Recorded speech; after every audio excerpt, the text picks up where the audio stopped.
السلام علیکم، میرے یوٹیوب چینل پر آپ سب کو خوش آمدید۔ میرا نام علی ہے۔ میں ایف ایس سی کے پیپرز دینے کی غرض سے فیصل آباد میں رہتا تھا۔ یہاں میں نے اور میرے دوست نے ایک کمرہ کرائے پر لیا ہوا تھا۔ ہم دونوں مل کر اس کا کرایہ دیتے تھے اور دیگر اخراجات پورے کرتے تھے۔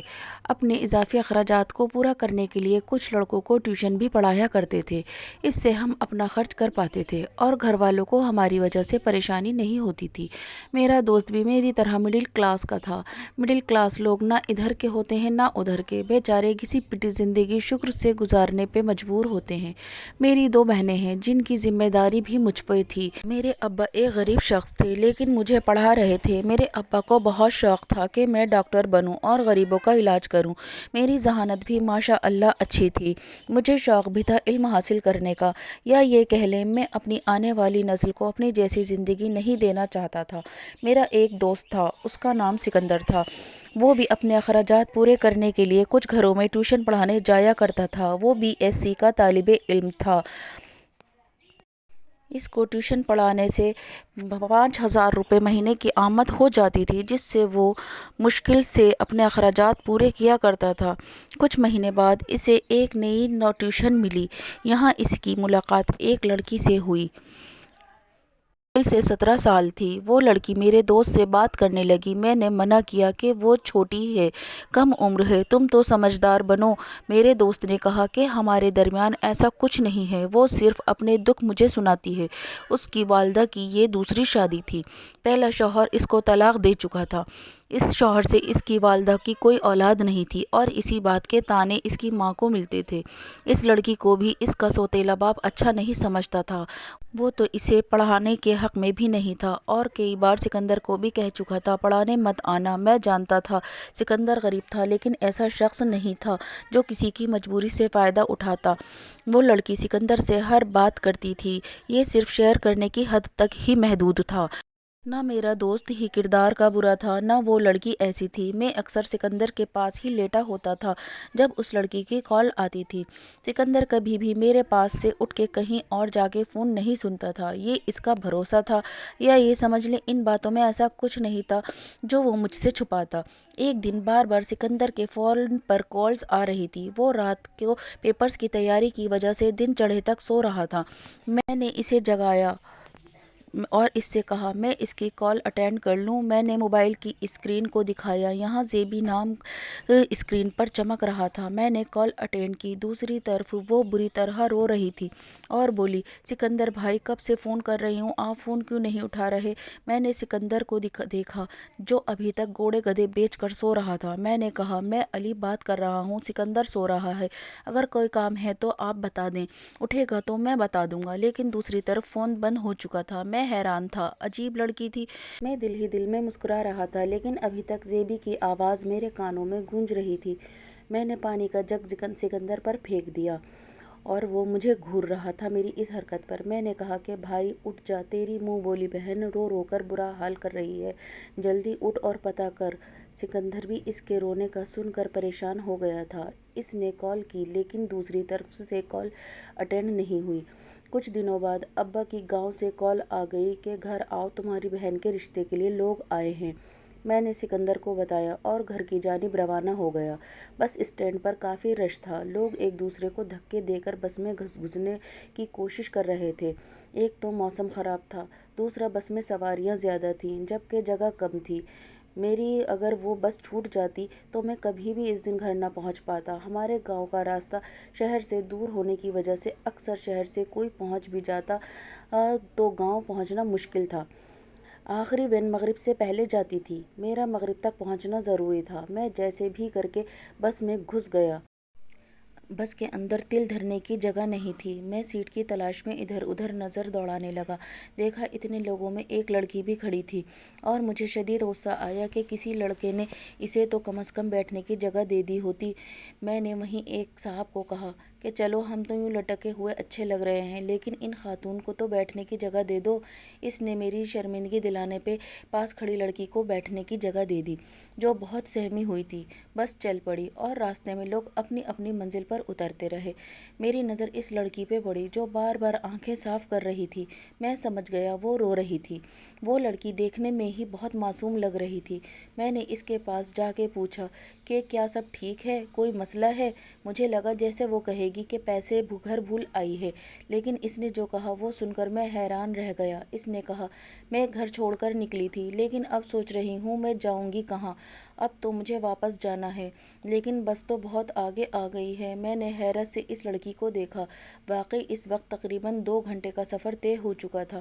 میں نے کہا، خاتون بات سنیں، اب بس رکوا کے یہ نہیں کہنا مجھے واپس چھوڑ کے آئیں، میرا گھر پہنچنا بہت ضروری ہے۔ اس نے غصے سے مجھے دیکھا اور بولی، اور جیسے میں کہوں گی اور یہ بس رک جائے گی؟ میری ہنسی چھوٹ گئی۔ بہت سے لوگوں نے پلٹ کر ایک لڑکی کے ساتھ یوں ہنستے دیکھ کر اپنا دماغ چلانا شروع کر دیا تھا۔ میں نے سوچا اور کہ یہ لوگ مجھے غلط نہ سمجھے اور میں پیچھے ہٹ گیا۔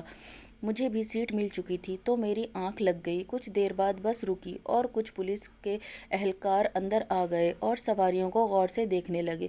مجھے لگا شاید کوئی چور ہماری بس میں گھس گیا ہے۔ میں دوبارہ سے آنکھیں بند کر کے منہ پر چادر ڈال کے سر سیٹ پر ٹکا کر لیٹ گیا۔ لیکن اس وقت شدید حیرت ہوئی جب ایک پولیس کانسٹیبل نے کہا، سر لڑکی مل گئی۔ میں نے فوراً منہ سے چادر ہٹائی۔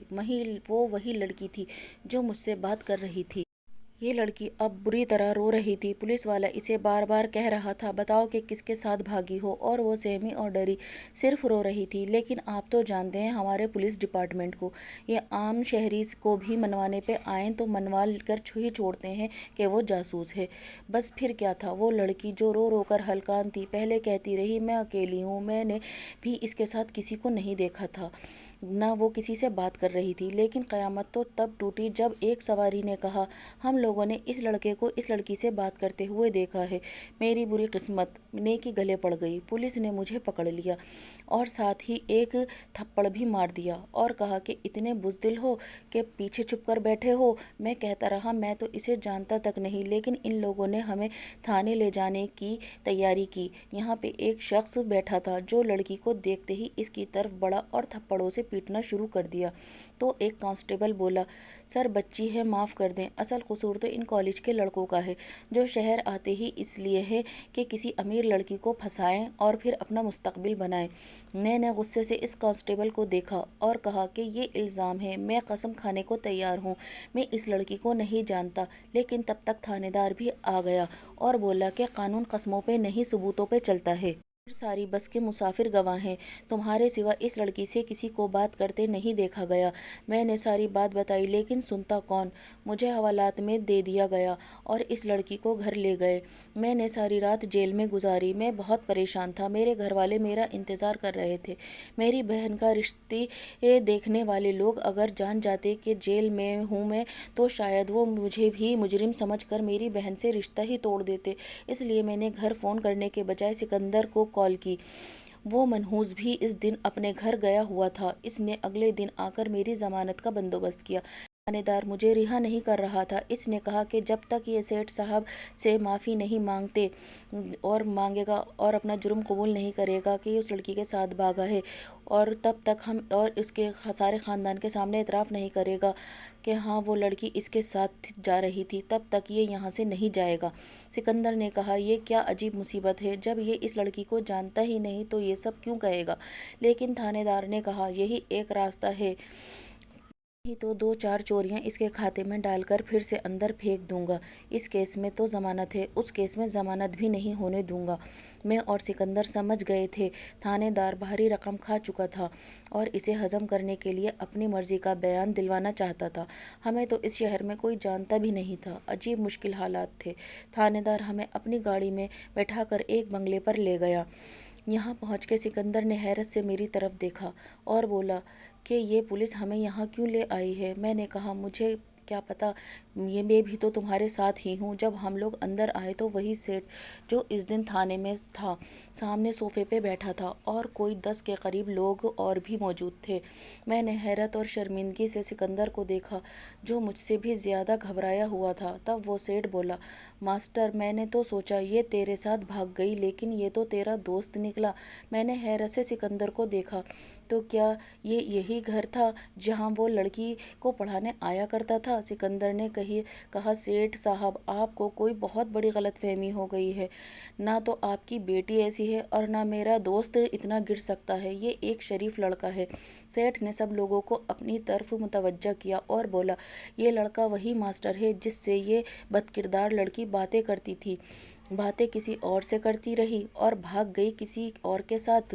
اب دیکھ لیں آپ لوگ، اس لیے آپ سب کو یہاں بلوایا کہ اپنی آنکھوں سے دیکھ لیں۔ سب لوگ باتیں کر رہے تھے۔ ایک عورت رو رہی تھی جس کی شکل اس لڑکی سے ملتی جلتی تھی۔ مجھے لگا تھا کہ وہ اس لڑکی کی ماں ہی ہوگی اور وہ اس کی ماں ہی تھی۔ تبھی وہی لڑکی روتے روتے اس عورت سے لپٹ گئی اور کہا کہ یہ الزام ہے مجھ پہ، میں گھر چھوڑ کے ضرور گئی تھی، وہ بھی آپ کے اس شوہر کی وجہ سے، لیکن میں کسی لڑکے کے ساتھ نہیں بھاگی تھی۔ تب ہی وہ سیٹھ میرے پاس آیا اور بولا کہ بتاؤ کہ سچ کیا ہے۔ اس وقت میں سچ بولتا تو یقیناً جیل میں ہی ہوتا، کیونکہ تھانے دار مجھے نہ چھوڑتا۔ میں مانتا ہوں اس وقت میں خود غرض ہو گیا، لیکن کچھ فیصلے ہماری تقدیر ہم سے کرواتی ہے۔ مجھے اس وقت سچ وہی بولنا تھا جو اس سیٹھ اور تھانے دار نے کہا تھا۔ اس کے بعد میں آزاد تھا اور اس آزادی کے لیے مجھے ایک لڑکی پہ الزام کو سچ ثابت کرنا تھا۔ میں نے وہی کہا جو مجھے کہنے کو کہا گیا تھا۔ وہ لڑکی اب رو رو کر برا حال کر رہی تھی اور بار بار کہہ رہی تھی کہ یہ جھوٹ ہے۔ سکندر سے بھی کہا کہ سکندر بھائی، آپ تو جانتے ہیں یہ جھوٹ ہے، آپ ہی ان لوگوں کو بتائیں کہ یہ گھٹیا شخص جھوٹ بول رہا ہے۔ اس دن مجھے بھی لگا تھا وہ ٹھیک کہہ رہی تھی، میں واقعی گھٹیا تھا، ڈر گیا تھا اور ڈر نے ایک لڑکی کو مجرم بنا دیا تھا اس کے خاندان کے سامنے۔ تب ہی ایک بزرگ اٹھے اور بولے، جب اس لڑکی نے ہمارے خاندان کی عزت نہیں رکھی تو اب اس کو اس گھر میں رہنے کی بھی ضرورت نہیں ہے۔ اسے نکالو اسی لڑکے کے ساتھ دھکے کھائے اور پتہ چلے کہ کتنے ناز سے رکھا تھا تم نے اسے۔ سیٹھ کمینی سی مسکراہٹ سے ہنسا، ایسا لگ رہا تھا وہ بھی یہی کہنا چاہتا تھا۔ اور پھر ان لوگوں نے اس لڑکی کے ساتھ میرا نکاح کر دیا۔ میں عجیب مصیبت میں پھنس چکا تھا، اپنے گھر والوں سے کیا کہتا۔ میری دو بہنیں بیٹھی تھیں جن کی شادی ہونی تھی، اور یقیناً جہاں رشتے ہوتے وہ یہی کہتے، بھائی تو لڑکی کو بھگا کر لے آیا، میری وجہ سے سارے خاندان پہ تہمت لگ جاتی، اور اگر میں یہ سب نہ کہتا تو مجھ پہ ایک دو کیس ڈال کر تھانے دار مجھے جیل میں ڈال دیتا، میری تعلیمی کیریئر بھی برباد ہو جاتا۔ وہ لڑکی جس کا نام زیبی تھا، اس کی ماں میرے پاس آئی اور بولی کہ میری بدنصیب بچی کا خیال رکھنا، اس کے دشمن جیت گئے ہیں، لیکن دیکھنا ایک دن خود کہیں منہ دکھانے کے قابل نہیں رہیں گے، یہ بھی ایسے ہی رسوا ہوں گے جیسے میری معصوم بچی کو رسوا کیا۔ اور زیبی کا ہاتھ میرے ہاتھ میں دے کر اندر چلی گئی۔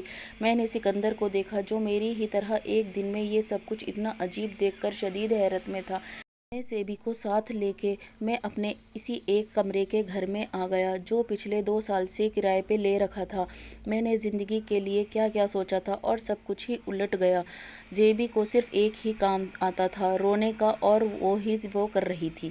سکندر اور میں سوچوں میں گم تھے۔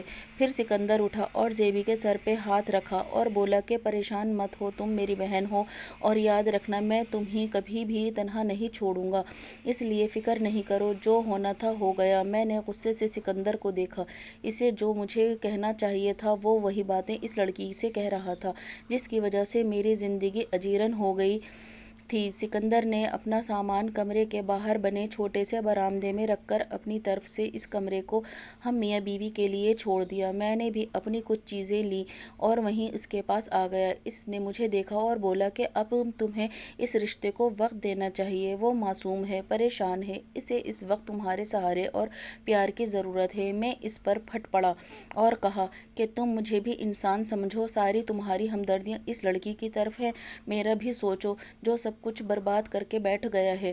میرا باپ مجھے زندہ دفن کر دے گا اور میری بہنیں، ان کے اب شاید کہیں رشتے ہی نہ ہوں۔ سکندر نے کہا، پریشان مت ہو، میرے پاس یہی حل ہے، اب ہی تم زیبی کو گھر مت لے کے جاؤ، اسے یہیں رکھو، بعد میں سوچیں گے کہ کیا کرنا ہے۔ زیبی کمرے میں گھسی رہتی۔ سکندر اور میں پہلے کی طرح سارے کام کرتے اور اس کا بھی ناشتہ بنا کر سکندر اس کے کمرے میں پہنچا دیتا۔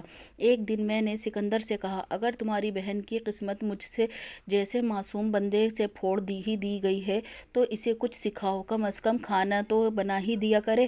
زیبی نے میری بات سن لی اور میرے سامنے آ کے بولی، کسی بھول میں مت رہنا، میں تمہاری نوکر نہیں ہوں۔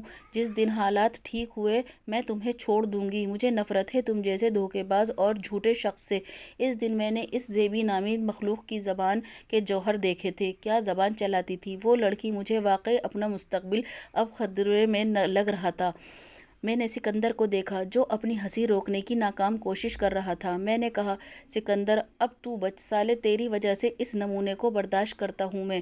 سکندر نے کہا، علی اسے کہتے ہیں۔ اب اٹھ آیا پہاڑ کے نیچے، مجھے بہت ستاتے رہے 2 سال، اب تم سنو۔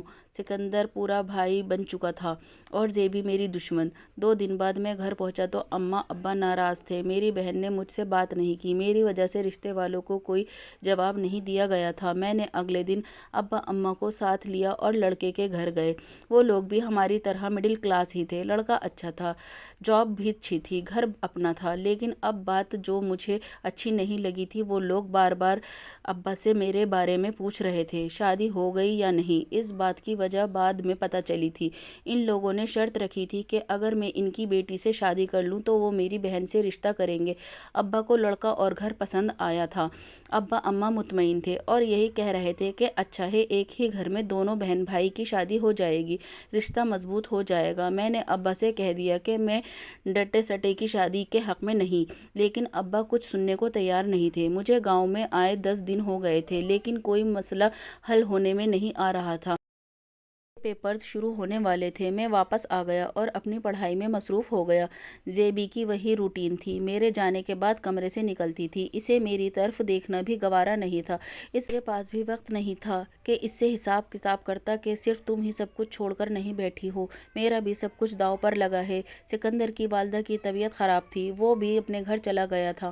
میں جو سوچ رہا تھا کہ گاؤں چلا جاؤں، اب اس زیبی کو اکیلا چھوڑ کے بھی نہیں جا سکتا تھا۔ اس لڑکی کی وجہ سے میری ساری آزادی ختم ہو گئی تھی۔